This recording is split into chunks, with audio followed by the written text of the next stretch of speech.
Hi friends, ఈరోజు మీకోసం ఒక ఇంట్రెస్టింగ్ ఫ్యాక్ట్ తెచ్చాను. ఇది చాలామంది చాలా దగ్గర చెప్పుకున్న విషయమే, మీకు గూగుల్లో కూడా దొరుకుతుంది.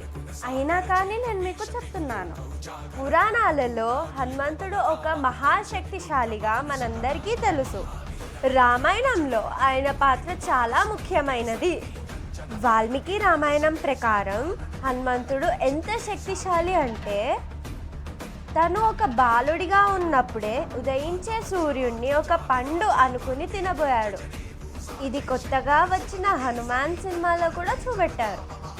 అంటే తన రక్త బిందువు భూమిపై పడ్డట్టుగా కొంత కల్పితం ఉన్నా కూడా సూర్యుడిని తినటానికి వెళ్ళాడు అన్నది వాస్తవం.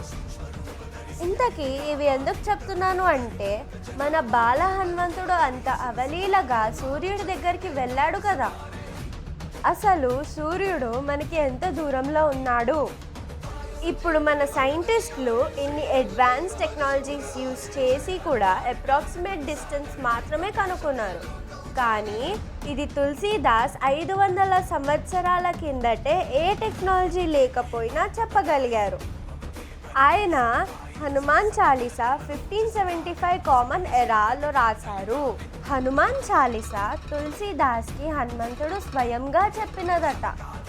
దానిలో మన భూమికి సూర్యుడికి దూరం ఎంత చక్కగా రాశారు అంటే, యుగ సహస్ర యోజన పర భాను లీల్యో తాహి మధుర పల జాను.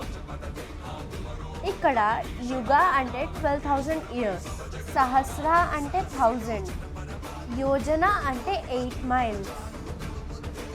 అంటే 12,000 into 1000 is equal to 1,20 lakhs.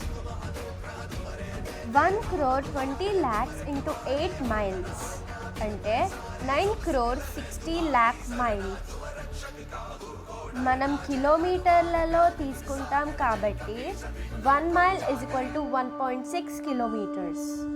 9,60 lakhs into 1.6 kilometers అంటే అక్షరాల 15,36 lakh kilometers.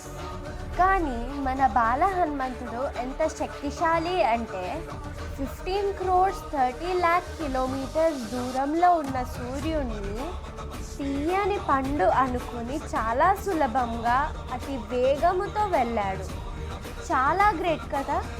మన వాళ్ళు ఎటువంటి ఇన్స్ట్రుమెంట్స్ లేకుండానే భూమికి సూర్యుడికి మధ్య డిస్టెన్స్ ఎన్నో ఏళ్ల ముందే చెప్పేశారు. అది మన వాళ్ళ టాలెంట్. ఇలాంటి మరిన్ని విషయాల గురించి స్టే ట్యూన్. నేను శ్రీ ప్రవళిక వాయువేద్ల. ప్లీజ్ ఛానల్ని సబ్స్క్రైబ్ చేయండి, మర్చిపోవద్దు. వీడియోస్ చూడండి, లైక్ చేయండి, షేర్ చేయండి అండ్ కమెంట్ చేయండి. Thank you.